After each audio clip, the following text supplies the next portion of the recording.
मंदिर मस्जिद और गुरुद्वारा एक सामने अच्छा हाँ এটা মন্দির তারপরে মন্দিরে থাকে আর এটা গুরুদ্বারা বলে सेकुलरिज्म সেকুলারিজম পাঠ পড়া রয়া এখানে 10% আছে 15% মুসলিম আছে अच्छा আর বাকি সব কিছু কি করে আছে अच्छा লেকিন সংখ্যা আছে ये सेकुलरी पाठ पढ़ाচ্ছে না না না ইমান আছে 10টা হিন্দু গানাই যাচ্ছে अच्छा আর ও একাই গানাইছে ভোটটা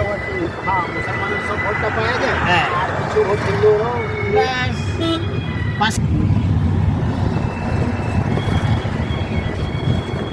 पहले পরেরটা হচ্ছে পারসনাথ দাদা হ্যাঁ ওটা পারসনাথ মানে এখান থেকে কম দূরে আছে লেকিন ওই দিকে রোড আছে ধীরে থেকে গোয়া রোড আছে একদম মন্দির আছে সব কিছু হ্যাঁ মেন যে পারসনাথ মন্দির সেটা ওটাই হ্যাঁ আরও মন্দির খুব আছে আচ্ছা লেকিন ঘরে একটা মন্দির আছে সব থেকে 50 ঘরে মন্দির পাওয়া